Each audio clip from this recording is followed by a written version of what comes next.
The Misbegotten is a boss fight, and then you have the Crucible Knight, which is a separate boss fight.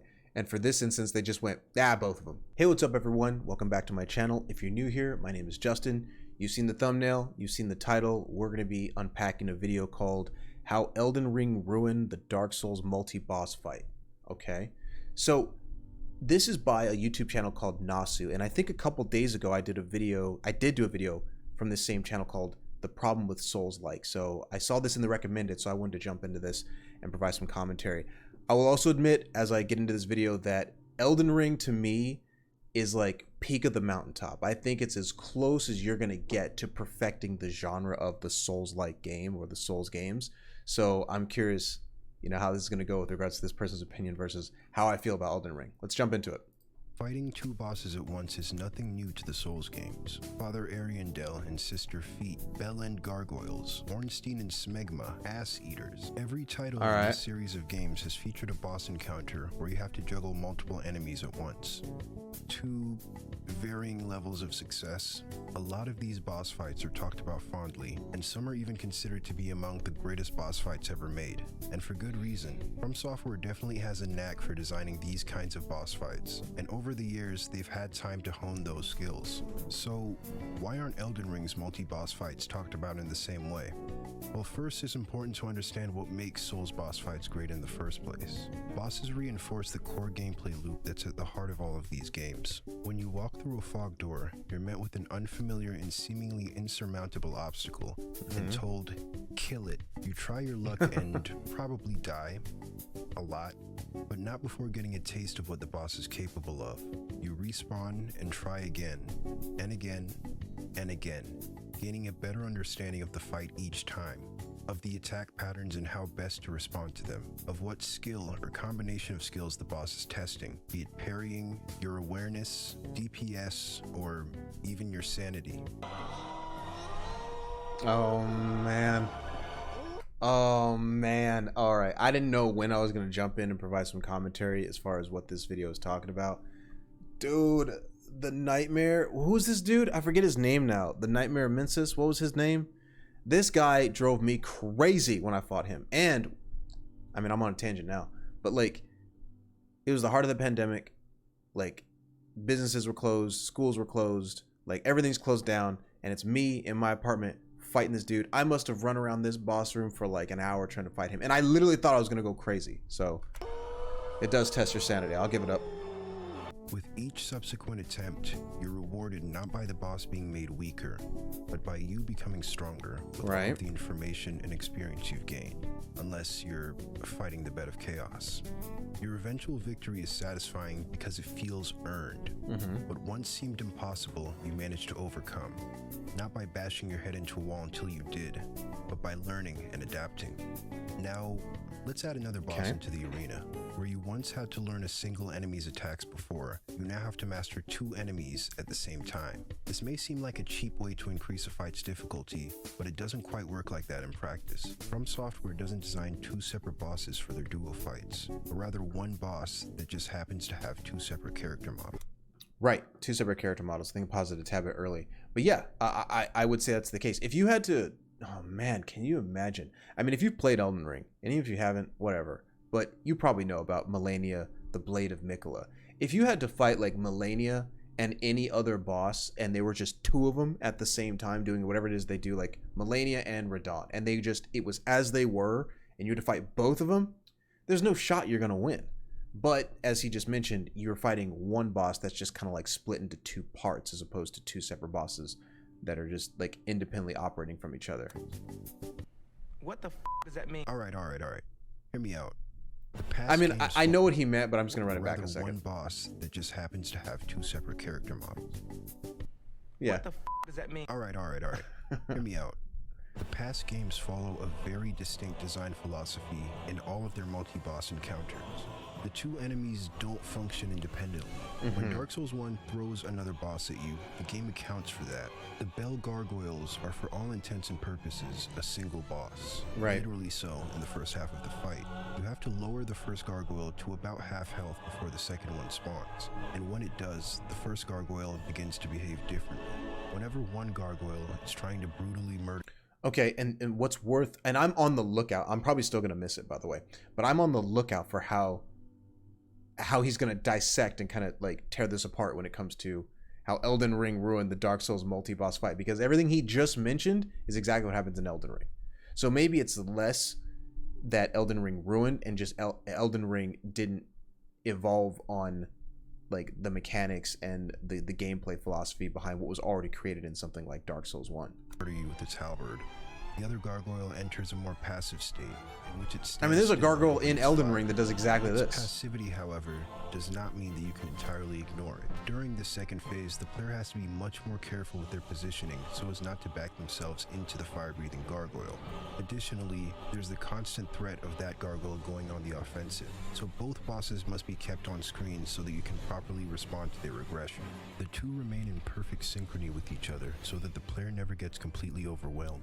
The second boss is more so an extension of the first one's moveset, rather than its own independent enemy. The Bell Gargoyles are in essence a reimagining of Demon Souls Man-Eater's boss fight, where you have to fight two similar flying enemies, with the second one spawning when the first one is lowered to half health. Dark Souls gives them a wider boss arena and more clear telegraphs between their aggressive and passive attacks.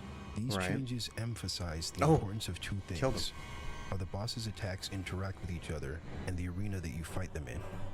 But no fight illustrates this quite like Dark Souls' most notorious boss fight, Ornstein and Smo.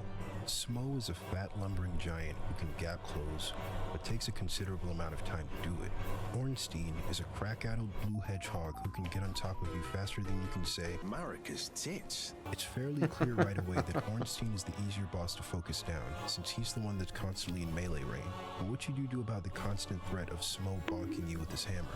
The arena has these 6 pillars that you can use to interrupt his attacks where he charges at you, giving you some time to focus on the crackhead with the sphere before repositioning to regain distance from Smo. Each boss serves a unique role in delivering this. So what game is it? I think you just said it. I've never played. I think this is Dark Souls 1? Because I've never fought these two bosses, but when I saw, I guess it's Ornstein, like dash across the screen, I was like, oh, that sounds like that looks like a nightmare to deal with. Singular boss experience. Just that. Their varying behavior can seem suffocating and devoid of any openings at first, but it is exploitable, and you have to use the tools given to you to find those chinks in their seemingly impenetrable armor. This design philosophy continues into Dark Souls 3. Sister Frida is a brutal boss fight that has a double boss encounter just for one of its 3 phases, yet it's still beloved by countless players because it adheres to those same conventions. 1. Create enemies that complement each other, and 2. Place them in an arena that properly accommodates the additional boss and their moveset. I'm on the lookout for how this is, like, how this relates to Elden Ring. At least by Soul standards. Her attacks are fairly aggressive but don't have immense range, so her arena doesn't have to be that big. The rectangular shape of the room means you only really have 2 directions you can retreat to the back of the room or back near the entrance. The sides give you enough room to space her attacks. It's when Father Ariandel gets involved that you kind of backed into a wall.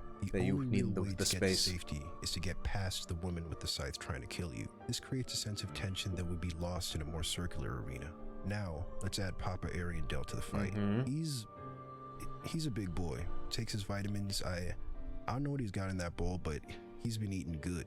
His body takes up the entire width of the arena, and his large size mean that he doesn't take long to get from one end of the room to the other. Fighting him alone in this room would be miserable, let alone both him and Sister Frida. Luckily, after a cutscene that perfectly contextualizes the change in setting, we're placed in a larger arena where we have much more freedom to respond to Ariandel's attacks. Additionally, Frida's aggression is significantly dialed back. That cutscene is one of my favorites. Use ranged attacks like Hoarfrost Stomp before it was broken. I love this attack. The ice begins to build frostbite as soon as it appears below your feet, and then explodes and deals significant damage after a brief delay. The attack is designed so that it's extremely easy to dodge, so long as you're expecting it.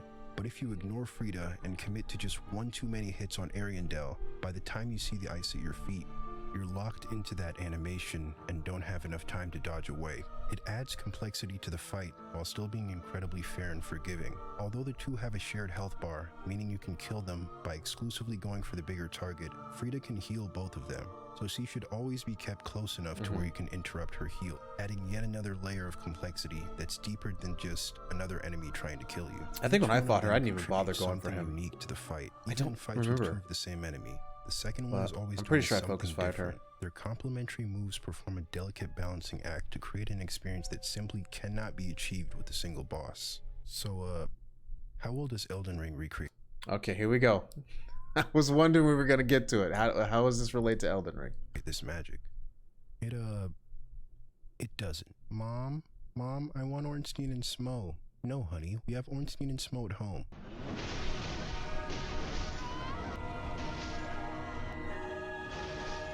So I'm gonna say ahead of time, because I was thinking of the Godskin duo a little bit earlier. I don't necessarily have the analytical eye like some of these other content creators do with regards to like breaking down. Here's why it's not like Ornstein and Smo, like Godskin duo, or the gargoyles from the under. It's like there's this area in Elden Ring that I can't remember now. It's like a watery area that you fight them in. I don't know. I mean, like it seems similar, so I'm curious how he's gonna break this down.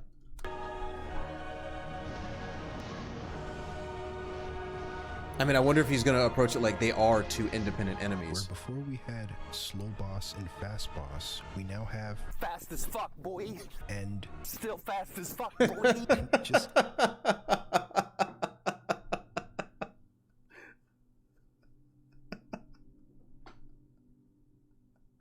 All right, you know, every time I react to a content creator, their editing is far superior than mine in like every way, and that is funny. I gotta run that back. That was too good.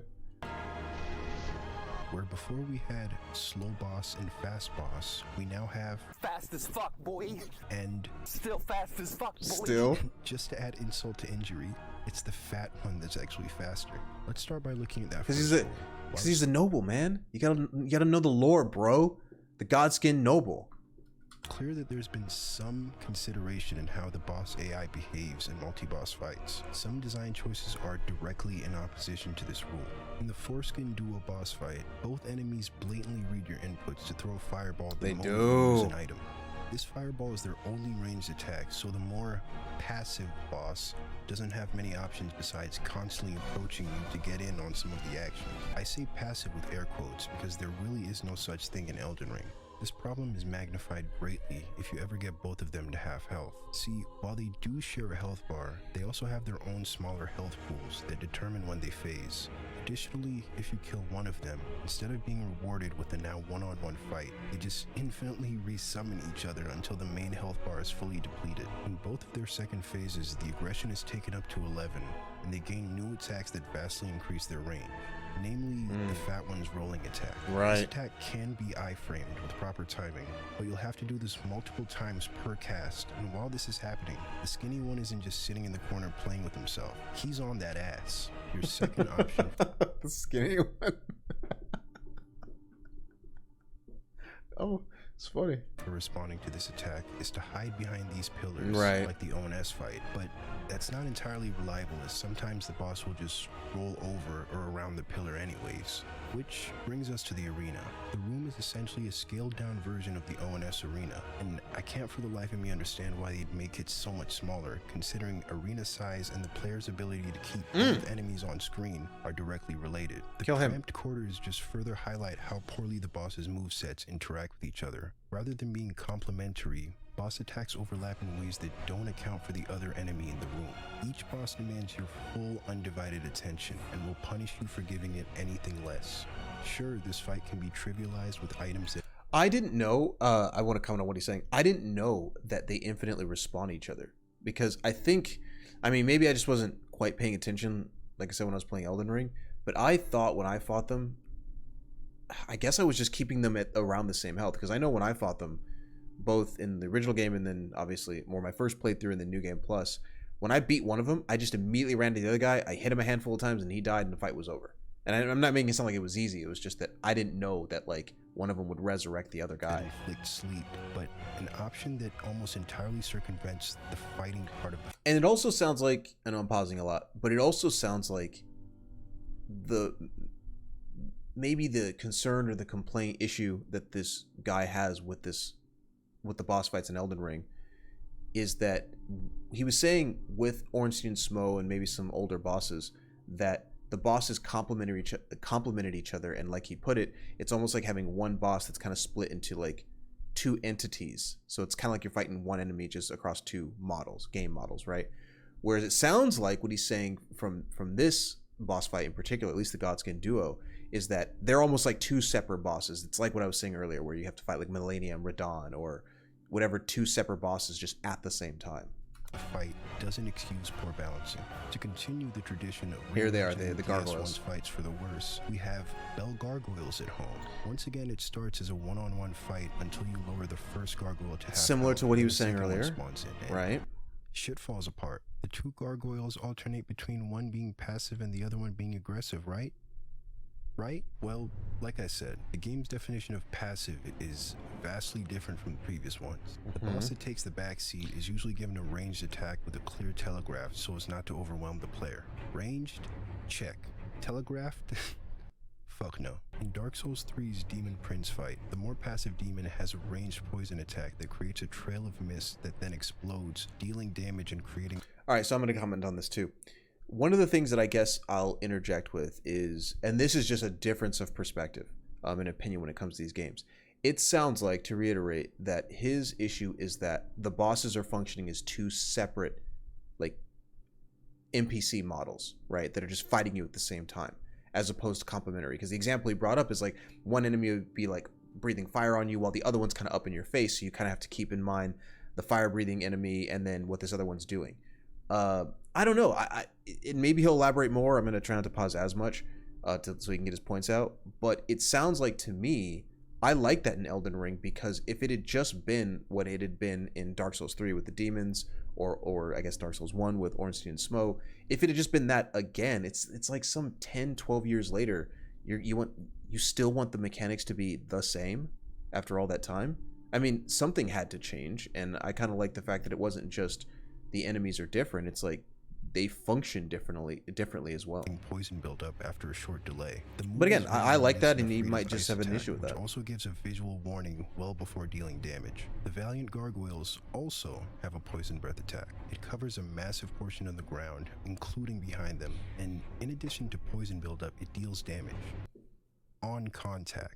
By the time you see the mist near your character, you're already taking damage, meaning the only way to respond to the poison is to see the gargoyle winding up the attack, which isn't reasonable for how much these two jump around. The green colored poison is also incredibly difficult to see against the blues and greens of the environment within the arena. It's unclear exactly where the damage zone starts and stops, so even if you see the poison coming, your only response is to just run as far away as possible from that particular gargoyle. Both gargoyles seem to have access to this attack, regardless of which one is closer to you. It can even come out when you're locked into a repulsed animation, guaranteeing a warm welcome when you regain control of your character. The game simply does not care to accommodate for additional enemies. Even games with a heavy emphasis on flashy, fast-paced combat, like Devil May Cry, have a feature where mobs that are off-screen enter a lethargic state where they're much less likely to attack. The arena for this fight doesn't fare much better. The larger a boss, the greater the precedent for a perfectly leveled arena. Fights against massive enemies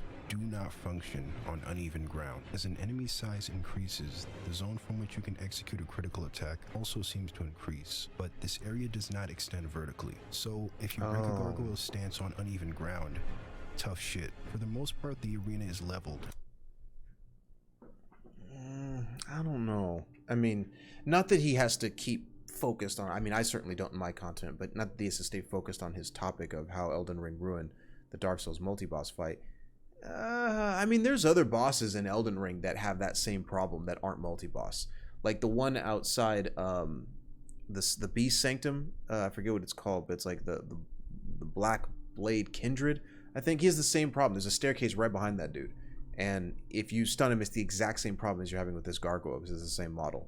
And it's not a multi-boss fight. Areas. Now you can choose to wait until the boss you're targeting is in a more favorable position, but this isn't really practical for the first phase, where you're trying to get as much damage on the first gargoyle before the second one enters the fight. It's also impossible to dictate exactly where you fight either of them with the existence of the poison mist attack. Since the attack covers so much real estate, the gargoyles can force you into a corner because you have no option but to respect that one attack. The fight is an... Do they force you into a corner though? Because I mean, you just also commented that the arena is so big, and the arena is big because of how big they are and the attacks that they have. you know, it's giving you the playground to move around in. I don't know how you're really going to get backed into a corner unless you're just not paying attention to your surroundings. An absolute mess, but it wasn't at the start. Everything changed when the second gargoyle attacked. Everything?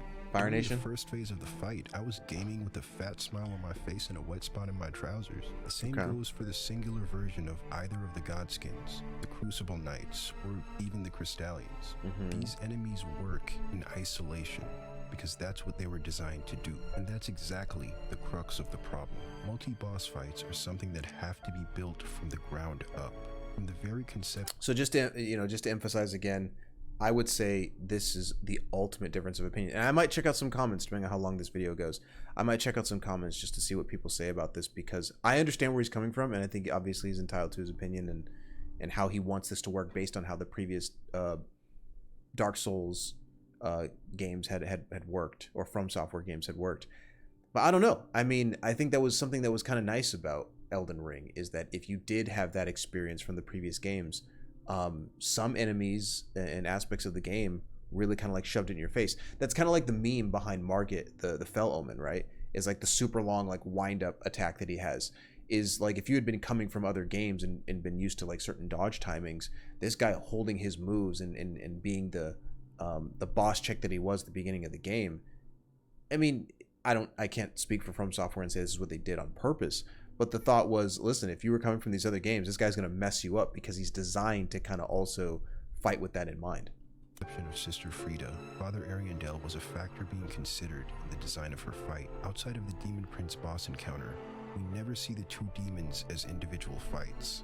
Imagine defeating Ornstein and Smo in Anne Orlando, entering the Painted World, and then fighting Pornstein and Bro as separate, unique bosses. These enemies don't exist outside of their boss room because they were made for that one express purpose. Elden Ring doesn't have that. There isn't a single multi-boss fight. Oh, there they are. Not consist of enemies. The Erdtree burials. I think these guys operate a little bit more in line with what he says. Like, real quick, and I'm sure people who would be watching my stuff or finding this video would already know this, but those two in particular, the Erdtree burial watchdogs, Scepter and Sword, they have pretty much the same attacks. I mean, the Scepter has magic, long-range magic, and the other guy clearly has fire and mainly uses the sword attack. But the point is they have like this stomp attack, and they have like a tail whip, I believe.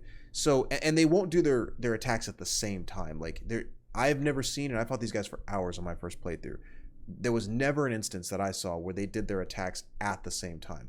But to his point, in a way, they operate a little bit more as independent enemies at the same time than they do complementary of each other. If it was more like what he had expected from Dark Souls 1 or 3, then they wouldn't have similar attacks. They'd have wildly different attacks even though their names are similar. And it'd be like the magic one shoots magic from a distance, and then the fire one with the sword is up close to you. That would be more in line with how he might expect it to work. Which actually is what made, in your first playthrough, if you ran across these two, they are definitely giving you trouble. That you fight individually somewhere else.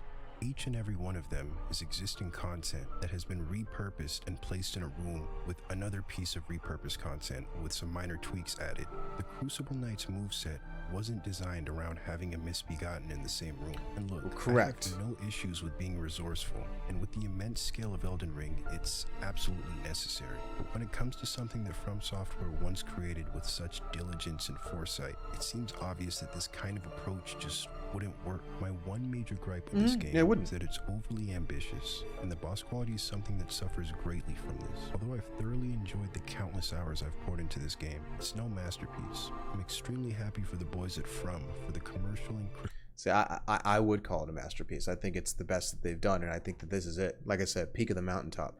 I don't think that you're getting a better game than this. And I'm usually right when I say this, but like, I do not believe that we're going to see, even from Software, I think this is it. You're not going to see, I mean, maybe if they did DLC for the game, it could be as good to the main game, like Witcher 3's DLC, Heart of Stone, and Blood and Wine. So those two, I think, combined are just as good as the Wild Hunt main game. I think if DLC came out for Elden Ring, assuming it was good, I think it could be at least as good as the main game. But for me, and I knew this might happen when somebody was going to come at Elden Ring, is to me, I do consider it a masterpiece. So obviously it's just a difference of opinion. critical success the game has seen. I only hope that they continue to learn from each release and they don't will. see the Yeah, acclaim as an absolutely. invitation to stagnate. Elden Ring introduced many worthwhile additions to the Souls formula. Unfortunately, not every change was for the better, but that goes beyond the scope of this video. I'm just here to hate on dual bosses. Let me know if you'd I'm like just see here to a more hate. thorough All right. critique of the entire game. I've played it for an ungodly number of hours, and I kind of need an excuse to keep talking about it. But that's it for this video. Like, comment, subscribe to see more, and fuck Elden Beast. Yeah, there's this other video that I reacted to a few days ago. Fuck Elden Beast. See, that's another one too. I was hearing that kind of happen, that opinion pop up when it came to Elden Beast. Like some people just thought it was just a boss fight where you just run, chase this enemy, and then it swims under the ground, you know, and then you have to go chase it down and hit it a few times before it swims under the ground again. Okay, I liked it. I mean, Elden Ring and the bosses might be one of the few instances in gaming for me that I almost think that it did. I mean, it's not like it's not without its flaws. I do have issues with it, and I'm not saying that this guy's issues are any less valid or whatever. Ultimately, what it comes down to is that he had an issue with the boss fight. I didn't, and I kind of wanted to hear his thoughts on it. And my commentary is, in a lot of regards, just the opposite. I thought that the bosses were great. I did kind of like, and I like that he threw in that one, right? Yeah, the Misbegotten. That's right, because you fight that dude at in the Radon space. The Misbegotten is a boss fight. And then you have the Crucible Knight, which is a separate boss fight. And for this instance, they just went, both of them. And no, they are not complementary to each other. They have all of the same moves that they had when you fight them individually together, and you just have to fight them at the same time. And I like that. I mean, it was frustrating, of course. And, you know, there were probably parts of me when I was streaming the game where I was like, God damn, like, why would they do this? But I think to reflect upon the design of that, if it had just been what they had done in Dark Souls 1 and Dark Souls 3, I don't think it would have been as exciting. I think what made it cool is the fact they were like, oh, do you think fighting these guys individually is easy? And it's like, yeah, well, here's two of them. Or if you answered yes or no, like, no, I don't think fighting them individually is hard at all. It's actually, or easy at all. It's pretty tough. Well, it's going to be extra hard because now we're going to throw two of them at you at the same time. So yeah, I like this video. I thought it made some really valid points. Just ultimately, I had a different opinion of them. So good video though. I liked it. If you want to see more of my stuff, check me out on YouTube where you're watching this video. I'm on Twitch. I occasionally post on Twitter, but usually I use a lot of my social media to just kind of like funnel my stuff back into each other. Good video. I'll see you in the next video. Take care.